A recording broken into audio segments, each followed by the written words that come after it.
Bab 866 Hadiah nomor 1. Bukankah itu Helvien, pembawa acara audisi tahun ini? Kenapa dia mati? Apa yang terjadi di sini? Ketika para pemain yang menghadiri audisi melihat mayat Helvien di tanah. Koridor yang tenang meletus dengan suara ketika mereka jatuh ke dalam diskusi yang panas. Siapa itu Helvien? Tempat apa ini? Semua orang tahu jawaban atas pertanyaan-pertanyaan ini. Namun, Helvien telah meninggal di sini. Berita neraka kematian Vien di Divine Colosseum menyebar dengan sangat cepat. Posting tentang insiden itu mengisi halaman depan forum resmi Kekaisaran Glory. Bahkan ada video komentar dan foto yang menunjukkan mayat Helvien. Seketika, kejadian ini menyebabkan keributan yang melanda seluruh Kekaisaran Kemuliaan. Setiap pemain di Kekaisaran ingin tahu tentang apa yang sebenarnya terjadi. Di dalam King's Returns Guild Residence, Lotus, kamu ada di sana. Apa yang terjadi? Seorang lelaki paruh baya yang berwibawa menuntut dengan tegas setelah dia selesai membaca laporan yang diterimanya. Pria ini tidak lain adalah pedang guntur dari King's Return, Broken City, salah satu eselon atas Super Guild. Bahkan para ajudator harus memperlakukan kota rusak dengan penuh hormat. Namun, ini bukan hanya karena status pria itu di persekutuan, tetapi juga karena kekuatan kota patah. Pria itu adalah salah satu pasukan tempur terkuat di King's Return. Pembunuhan Helvien sama sekali bukan masalah sepele. Dia bahkan telah mati di dalam wilayah King's Return. King's Return telah menjadi bahan tertawaan di antara Super Guild atas insiden ini. Ini adalah video yang aku rekam. Praying Lotus meneruskan videonya, yang menampilkan pembunuhan Si Feng atas Helvien ke Broken City. Dalam video itu, Helvien telah mati hampir secara instan tanpa ada waktu untuk menolak. Video ini membuat mata kota patah berkedut karena marah. Dia sangat akrab dengan standar tempur Helvien. Secara teoritis, tidak mungkin bagi pemuda itu untuk melakukan kesalahan yang begitu parah. Jika Helvien tidak jatuh ke linglung untuk sesaat, dia bisa selamat dari serangan itu. Lotus, apa yang terjadi selama sekejap itu? Kota patah bertanya ketika dia berbalik ke Oracle dengan ekspresi serius. Meskipun Praying Lotus membuat rekaman pertempuran, ada banyak hal yang tidak bisa dirasakan dengan menonton video. Dia juga tidak berpikir bahwa Helvien akan mati seperti kematian bodoh.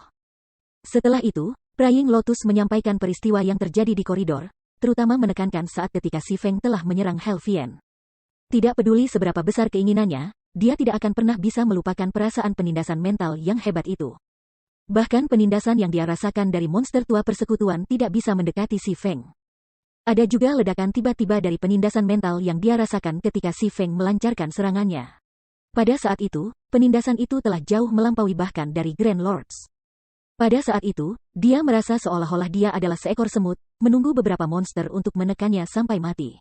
Penindasan mental, ekspresi kota patah berubah muram. Dia tidak pernah membayangkan bahwa domain dewa akan memiliki ahli seperti itu. Dia akhirnya mengerti mengapa Helvien mati begitu mudah. Dalam pertarungan antara para ahli, hidup dan mati dapat ditentukan dalam sekejap. Fakta ini tidak mungkin lebih nyata daripada dalam game seperti domain dewa. Lotus, segera memberitahu para pemain di bawah ini. Aku tidak peduli metode apa yang mereka gunakan, mereka harus menemukan orang ini. Juga, tempatkan hadiah 20.000 emas di kepala pria itu. Mereka yang bisa memberikan petunjuk yang menuntunnya bisa mendapatkan hadiah 100 hingga 500 emas. Kami perlu menunjukkan kepada semua orang bahwa pemain manapun yang berani menyerang King's Return dan menggunakan kami sebagai batu loncatan hanya akan menemukan kematian. Broken City memerintahkan. Pembunuhan ini adalah masalah serius. Ini adalah pertama kalinya King's Return menderita kerugian seperti itu dari seorang pembunuh di luar Flower of Seven Sins. Jika mereka gagal menampilkan kekuatan mereka dengan benar, mereka hanya akan menjadi bahan tertawaan bagi Super Guild lainnya. Mendengar perintah kota rusak, Praying Lotus terkejut. 20.000 emas bukanlah jumlah yang kecil. Dengan uang sebanyak ini, mereka dapat dengan mudah menyewa ahli kelas atas dari Flower of Seven Sins. Namun, Praying Lotus juga mengerti bahwa tidak mudah untuk berurusan dengan pembunuh Helvien. Itu akan menjadi cerita yang berbeda jika pihak lain telah mengungkapkan identitas mereka. Masalah krusial adalah bahwa pihak lain belum melakukannya. Akibatnya, mereka harus mengandalkan kelas dan temperamennya untuk menemukannya. Namun, seberapa besar domain dewa? Berapa banyak pemain yang dimiliki permainan? Selain itu, Guts Domain agak berbeda dari game realitas virtual lainnya. Para ahli game tidak hanya dari dunia game virtual.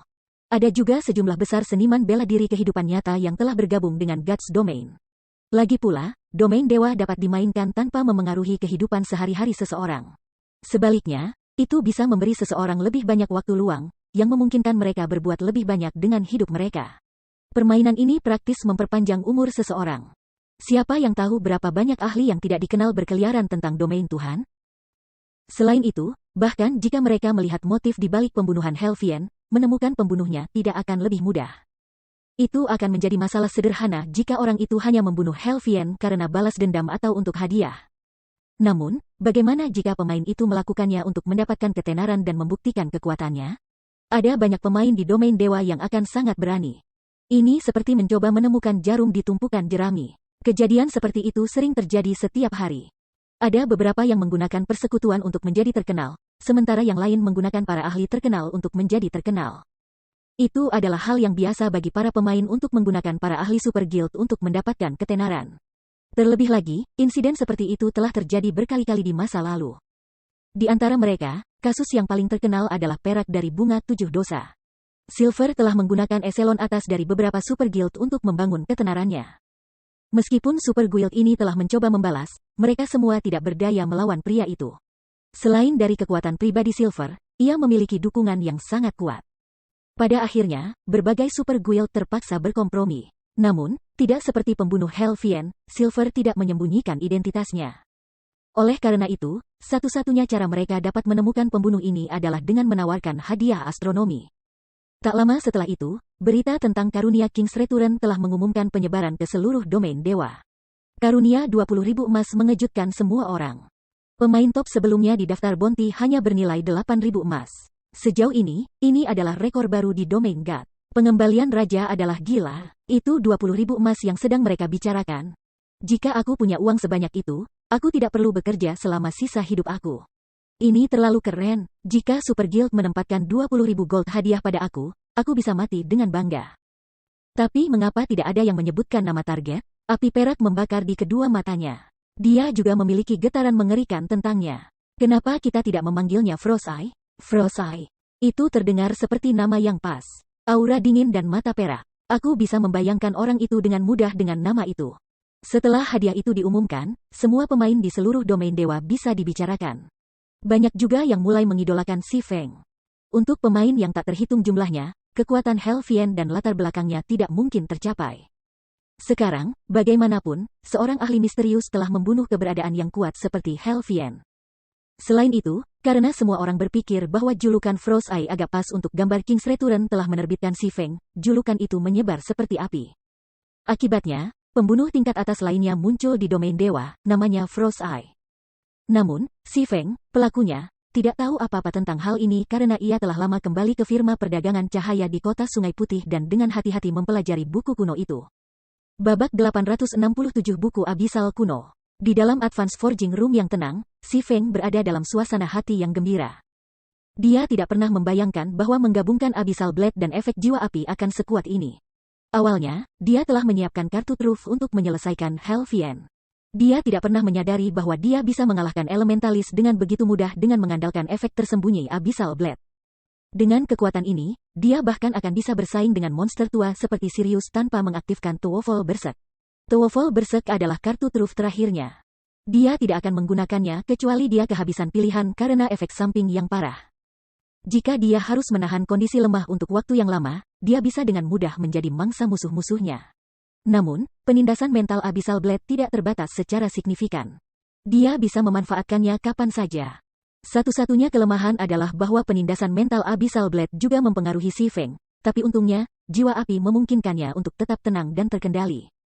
Sayangnya, sekarang dia telah menggunakan efek Abyssal Blade pada Helvien. Dia harus lebih berhati-hati saat menggunakan senjata sihir di masa depan. Meskipun ia tidak takut akan pembalasan King's Return, ia takut orang lain menyadari bahwa ia memiliki buku kuno itu. Karenanya, dia menyembunyikan identitasnya ketika dia membunuh Helvien. Kekuatan buku kuno itu bukan masalah sepele. Itu juga bisa memungkinkannya untuk membuat kekayaan besar. Meskipun pemain saat ini masih tidak tahu apa-apa tentang harta karun buku kuno, berbagai pencarian akan muncul bersama dengan invasi monster Abyssal. Hal ini, pada gilirannya, akan menyebabkan pemain secara bertahap belajar tentang buku kuno dan nilai sebenarnya buku itu. Meskipun ia tidak takut ada orang yang mencoba mencurinya karena keyakinannya mempertahankan buku itu, ia takut bahwa, jika orang lain mengetahui bahwa ia memiliki buku kuno itu, Seseorang akan melaporkannya ke kuil Dewa Perang. Sekarang setelah Abyss Passage telah dibuka, kuil God Perang akan membutuhkan kekuatan buku kuno untuk membuka kembali bagian itu. Jika seseorang memberikan bukti kepada kuil Dewa Perang yang membuktikan bahwa buku kuno itu ada di tangannya, para NPC kuil akan memburunya. Jika itu terjadi, ia akan menjadi orang yang dicari di seluruh benua domain dewa. Pada saat itu, hidupnya akan berakhir, belum lagi kehilangan buku. Hukuman karena memiliki buku kuno tidak akan sesederhana mati 1 atau 2 kali. Di masa lalu, pemain yang tertangkap menggunakan buku kuno memiliki semua atribut mereka secara menurun 500 poin, kehilangan 10 level, dan reputasi mereka di semua kota manusia berkurang 500 poin. Para pemain merasa sulit untuk memasuki kota-kota di mana mereka tidak mendapatkan poin reputasi karena hubungan mereka dengan NPC kota telah bermusuhan. Jika pemain ingin memasuki kota, mereka harus menebus 500 poin reputasi negatif terlebih dahulu. Ketika Si Feng mengeluarkan buku kuno terlarang, kabut hitam langsung menyelimuti ruangan. Energi iblis yang sangat kuat. Si Feng mengerutkan kening. Sebelumnya, dia tidak mengalami fenomena seperti itu ketika dia mengambil buku itu.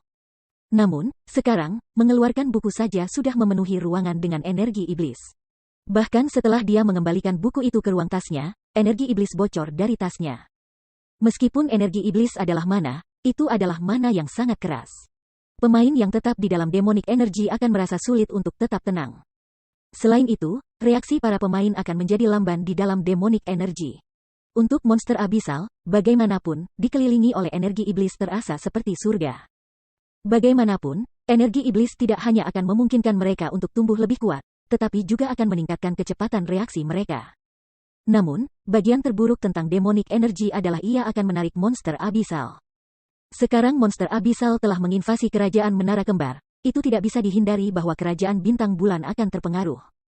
Pada saat itu, energi iblis yang merembes dari tasnya akan bertindak sebagai suar dalam kegelapan ketika Si Feng memberanikan diri untuk menggiling.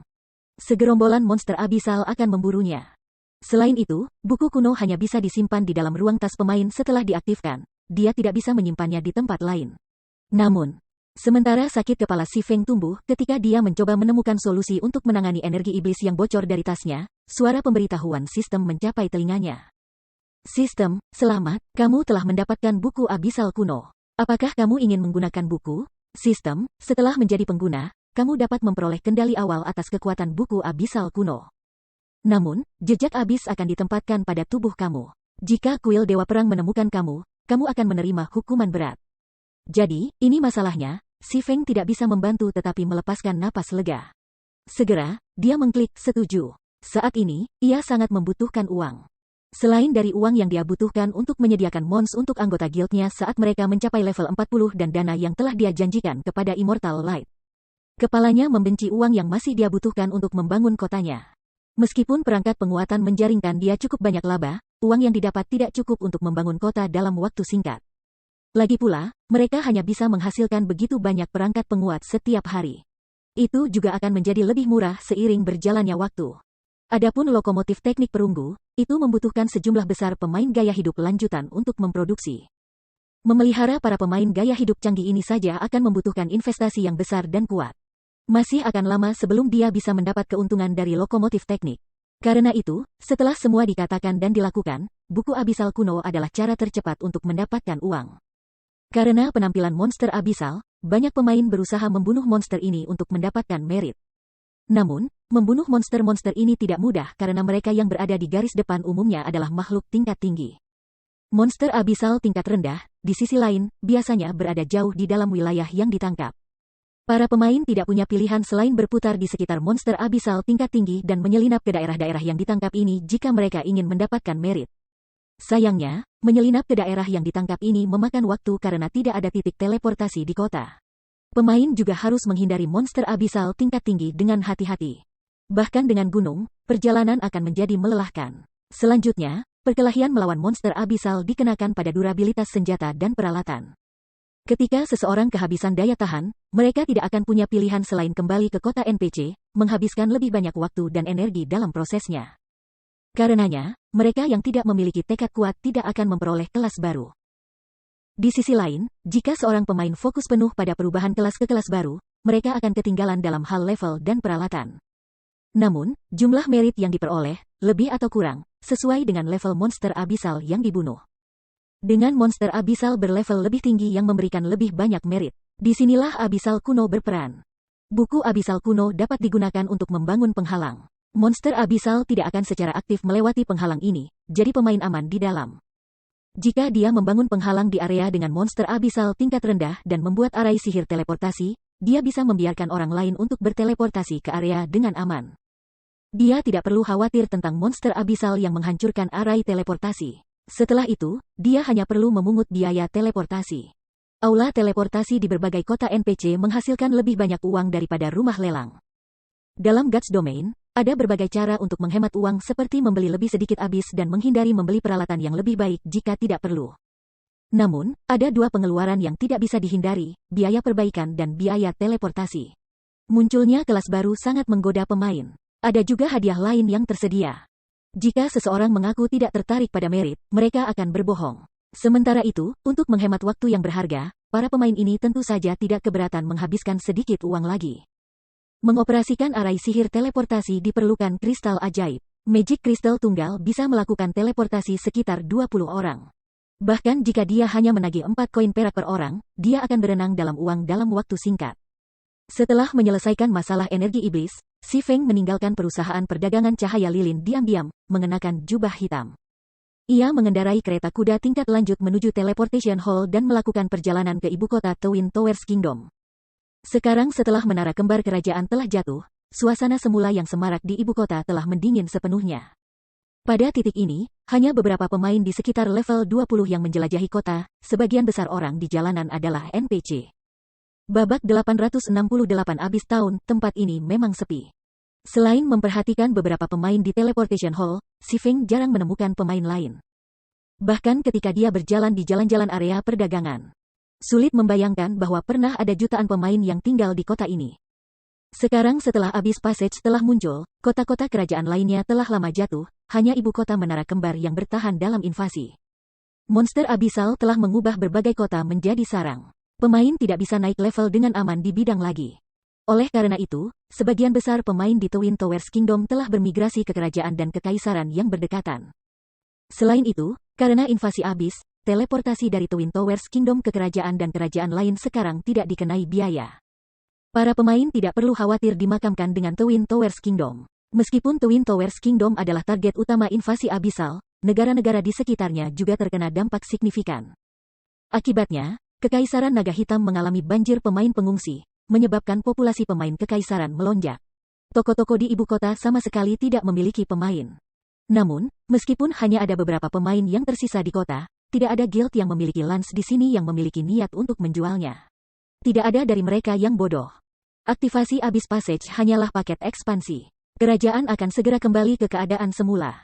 Mereka tidak akan menjual tanah mereka dengan gegabah dan melukai kesempatan mereka di masa depan. Namun, Si Feng belum datang ke sini untuk membeli tanah. Segera, dia mencari daerah yang sepi dan menggunakan gerakan antariksa, bepergian menuju Snowfield City. Setelah monster abisal menyerbu kerajaan Menara Kembar, setiap balai teleportasi kota lainnya dianggap tidak dapat digunakan, selain dari ibu kota. Jika seseorang ingin melakukan perjalanan ke kota-kota ini, mereka harus melakukannya dengan berjalan kaki. Meskipun Si Feng memiliki gunung, itu akan memakan waktu lebih dari seminggu untuk mencapai Snowfield City dari ibu kota. Karenanya, gerakan antariksa adalah metode tercepat. Jika pemain ingin mendapatkan merit dengan membunuh monster abisal, Snowfield City adalah lokasi terbaik untuk melakukannya. Ini karena lokasi paling berbahaya juga paling aman. Meskipun Snowfield City adalah tempat Abyss Passage dibuka, monster abisal tingkat tinggi yang telah muncul sudah lama berkeliaran. Monster abisal yang tersisa di Snowfield City bisa dianggap sebagai kelompok dengan level terendah. Para pemain telah menemukan ini setelah mengalami beberapa invasi Abyss. Sementara itu, Si Feng perlu menemukan lokasi yang optimal untuk mengatur arai sihir teleportasi. Setelah itu, uang akan mengalir ke sakunya tanpa dia harus mengangkat jari. Ketika Si Feng menggunakan gerakan luar angkasa berulang-ulang, monster abisal yang dia teleportasi mengabaikannya karena dia adalah pengguna buku kuno abisal. Akibatnya, dia tiba di depan Snowfield City dengan selamat. Snowfield City sudah menjadi sarang abisal. Monster abisal berpatroli di kota. Dia juga bisa melihat banyak monster abisal mengolah hutan di sekitarnya, menggunakan tanah reklamasi untuk menanam berbagai tanaman abisal. Abyss Passage berada tidak jauh dari Snowfield City, dan terletak di samping lorong itu adalah sebuah benteng tinggi yang melayang di udara. Di bawah benteng terbang adalah sebuah kota yang terdiri dari monster abisal. Di dalam kota ini, orang bahkan bisa melihat monster abisal berdagang satu sama lain. Tanpa ragu, Si Feng mengendarai Tiger Api Iblis ke kota monster itu. The Dark Abyss tidak hanya rumah bagi monster haus darah. Ada juga banyak bentuk kehidupan yang cerdas di abis. Seperti manusia dari domain dewa, makhluk hidup cerdas abis memiliki kota-kota mereka sendiri. Iblis adalah salah satu monster abisal yang cerdas. Namun, secara praktis mustahil bagi manusia untuk memasuki kota-kota ini dengan aman. Hanya pengguna buku abisal kuno yang bisa menjelajahi tempat-tempat ini. Segera setelah Si Feng tiba di pintu masuk utama kota, level 200, abu-abu gelap setinggi 10 meter, abu-abu gelap menghalangi jalannya dan mengawasinya dengan cermat. Hanya setelah memperhatikan jejak abis mereka mengizinkannya untuk memasuki kota. Ketika Si Feng memasuki kota, dia memperhatikan bahwa banyak iblis telah mendirikan kios di kedua sisi jalan. Barang yang mereka jual tidak dapat ditemukan di kota manusia manapun. Namun, sangat cepat, toko yang dijalankan oleh iblis tier 3 menarik perhatian Si Feng. Ada sejumlah besar sumber mana bijih menumpuk di depan toko, menarik Si Feng. Aku tidak pernah berharap menemukan ini untuk dijual di sini. Aku sudah mendapatkan emas kali ini. Si Feng segera melangkah ke toko. Mana sos ore adalah bijih yang sangat langka di domain God. Itu digunakan dalam memproduksi senjata dan peralatan tingkat tinggi. Jika item ini muncul di pasaran sekarang, pemain akan memperebutkannya. Mana sos ore hanya muncul di daerah dengan mana yang sangat padat. Namun, ada beberapa lokasi dengan mana dengan kepadatan tinggi di domain God. The Dark Abyss, di sisi lain, dipenuhi dengan energi iblis yang kejam. Oleh karena itu, mana sos ore dapat dibeli dengan harga murah di Dark Abyss. Tujuan utama mana sos ore adalah untuk meningkatkan kekuatan api hasil kerajinan, memungkinkan para pemalsu untuk memperbaiki bahan yang lebih baik. Tidak hanya api yang lebih kuat dapat meningkatkan kecepatan pemurnian seseorang, tetapi juga dapat meningkatkan tingkat keberhasilan. Oleh karena itu, berbagai guild besar putus asa untuk mendapatkan api misterius. Namun, api misterius itu terlalu langka. Satu-satunya pilihan lainnya adalah mana sos ore. Ketika penjaga toko memperhatikan Si Feng memasuki tokonya, sebuah ekspresi lembut muncul di wajahnya yang menyeramkan ketika dia berkata, "Toko aku memiliki harga terbaik di sekitar bagian-bagian ini.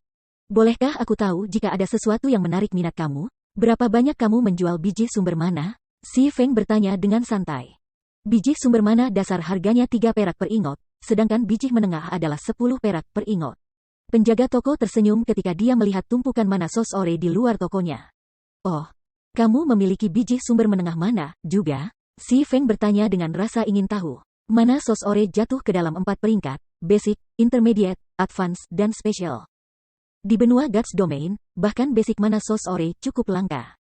Basic mana sos ore dapat meningkatkan kekuatan api ke tier 2. Tentu saja, lihat batangan biru di dalam lemari kaca. Itu adalah ore sumber-sumber menengah.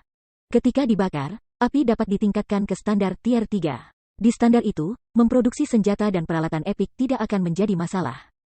Penjaga toko itu menjelaskan sambil menunjuk ke ingot biru tua itu.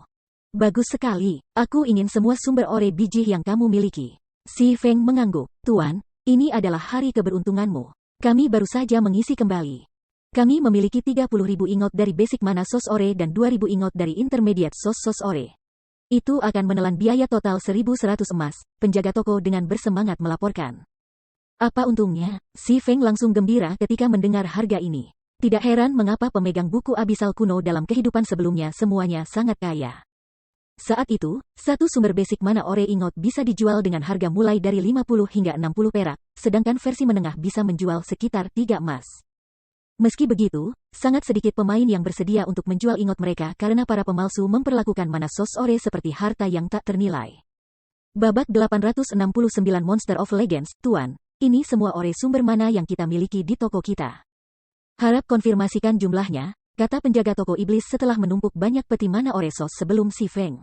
Setelah menghitung total, Si Feng menyimpan peti di ruang tasnya. Jika dia menjual kembali semua sumber mana ore, dia bisa dengan mudah menghasilkan puluhan kali lipat dari apa yang telah dia bayar untuk mereka. Dia hanya bisa bermimpi tentang seberapa kaya pemegang buku di masa lalu. "Kapan kamu akan mengisi kembali?" tanya Si Feng. "Kami baru saja mengisi kembali. Kira-kira 10 hari lagi sebelum pengiriman berikutnya tiba melalui Abyss Passage," jelas penjaga toko. Dia kemudian menambahkan, "Meskipun toko kecil ini sekarang telah terjual dari mana sos ore, kami masih memiliki banyak produk langka. Aku percaya kamu akan menemukan mereka sesuai dengan keinginan kamu, Tuan." Melirik produk-produk lain di lemari kaca, si Feng menggelengkan kepalanya. Meskipun ada banyak produk langka yang dipamerkan, keuntungan yang bisa didapat darinya tidak mendekati apapun yang bisa dia peroleh dari mana sosore. Namun, saat si Feng hendak pergi, liontin berwarna merah darah menarik perhatiannya. Abyss Pendant, peringkat emas murni, meskipun item ini tidak memberikan bonus apapun untuk atribut, banyak pemain bermimpi mendapatkannya di masa lalu. Secara umum, item itu hanya akan jatuh dari monster abisal tingkat tinggi, dan drop rate-nya sangat rendah. Meski sangat langka, liontin ini hanya memiliki satu fungsi, memperbaiki teleportasi. Setelah menandai lokasi, seseorang bisa menggunakan liontin untuk berteleportasi di sana. Cooldown tetap teleportasi berlangsung 5 jam, dan hanya satu lokasi yang dapat ditandai pada satu waktu. Meski begitu, itu adalah liontin yang sangat berharga. Lagi pula, pemain benci bepergian lebih dari apapun. Sayangnya, karena masalah seperti durabilitas peralatan dan kehabisan consumables, pemain harus kembali ke kota sering untuk memasok. Sangat merepotkan untuk bepergian bolak-balik terus-menerus. Oleh karena itu, mudah untuk membayangkan mengapa begitu banyak yang menghargai liontin Abyss.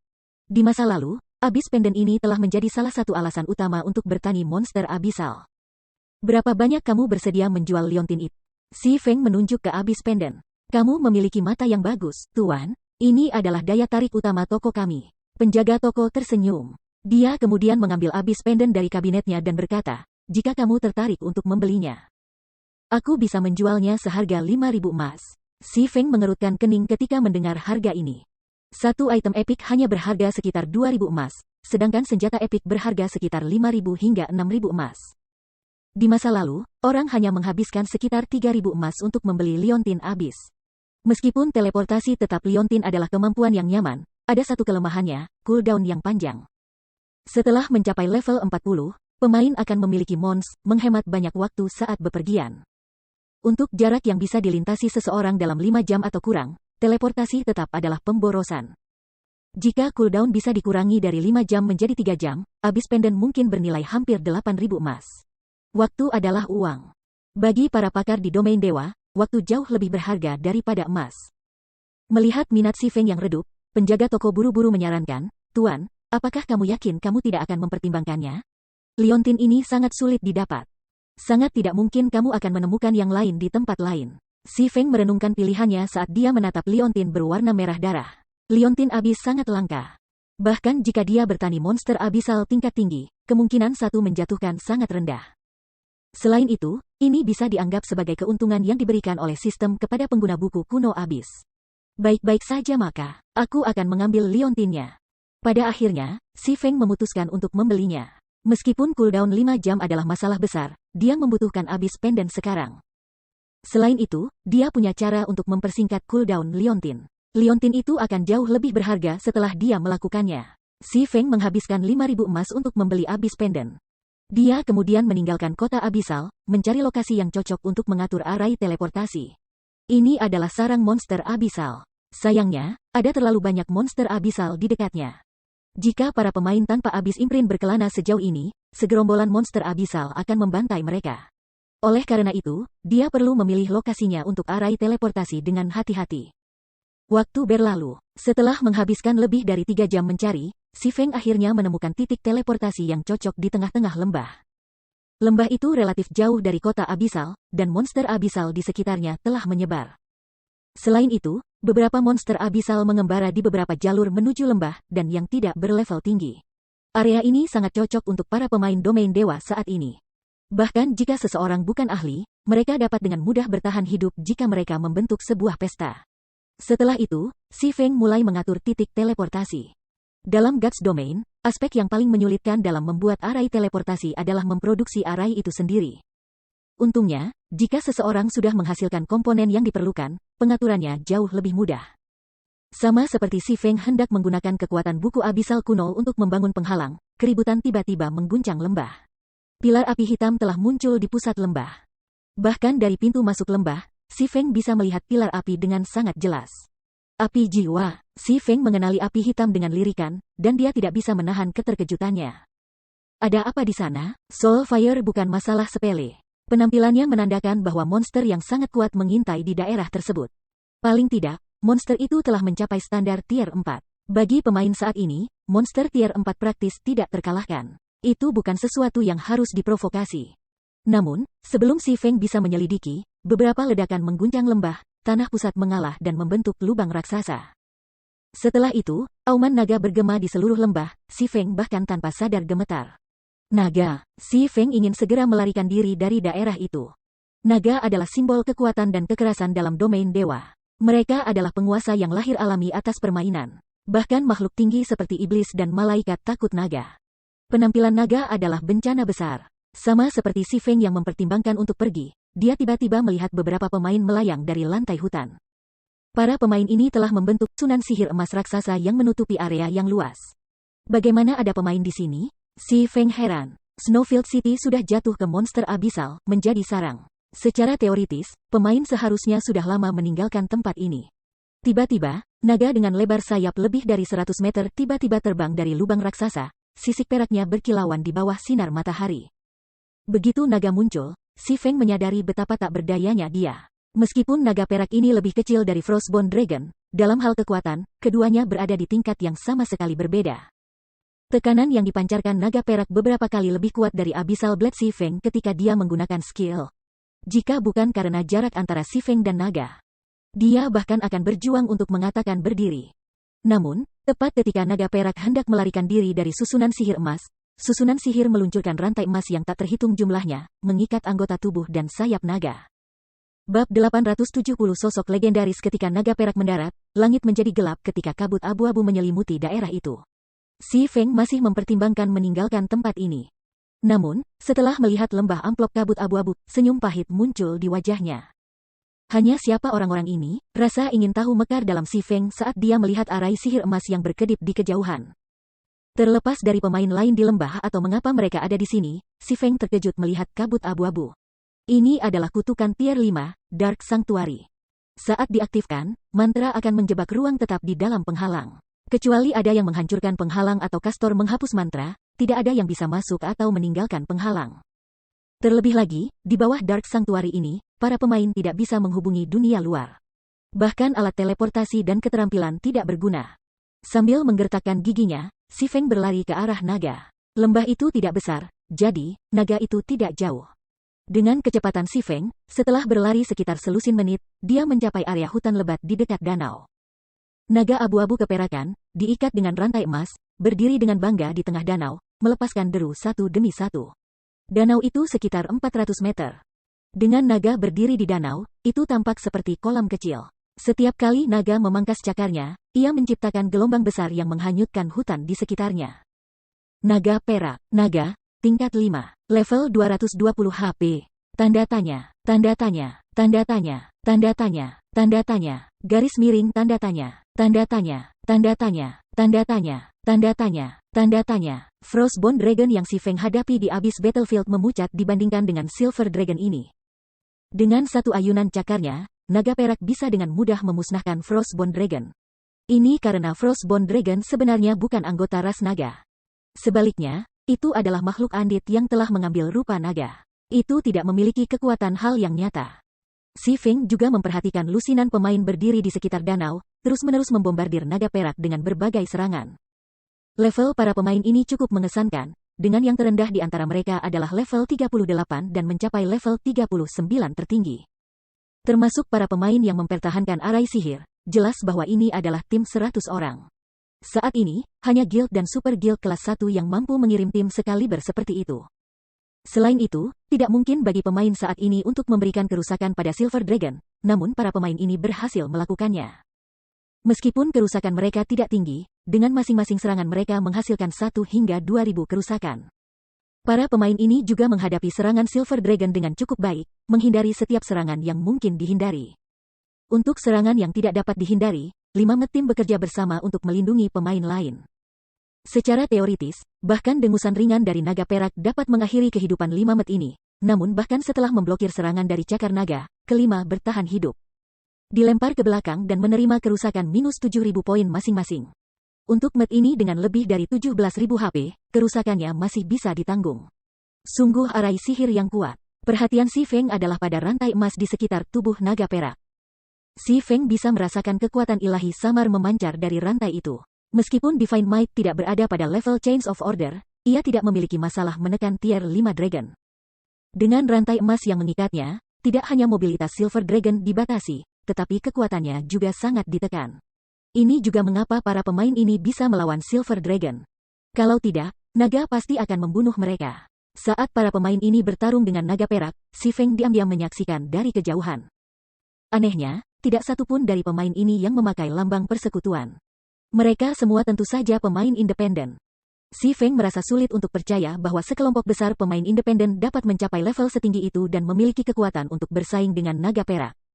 Namun, ketika tatapan Si Feng jatuh pada pria yang memimpin tim 100 orang ini, dia terperangah. Pria itu memegang busur merah tua. Berdasarkan penampilannya, dia seharusnya berusia 30-an. Dia memiliki wajah yang tampan dan tubuh yang kencang yang menyerupai cheetah. Seluruh keberadaannya juga memancarkan bangsawan tertentu, seolah-olah dia yang memerintah semua. Mengapa di sini? Si Feng menyaksikan Ranger terkemuka, tidak percaya matanya. Ide pemain pria ini sebenarnya bukan Au. Sebaliknya, itu adalah nama tim petualang. Di masa lalu, pemain independen telah membentuk banyak tim petualang di seluruh domain dewa. Pesta Teh Midnight adalah salah satu yang paling terkenal.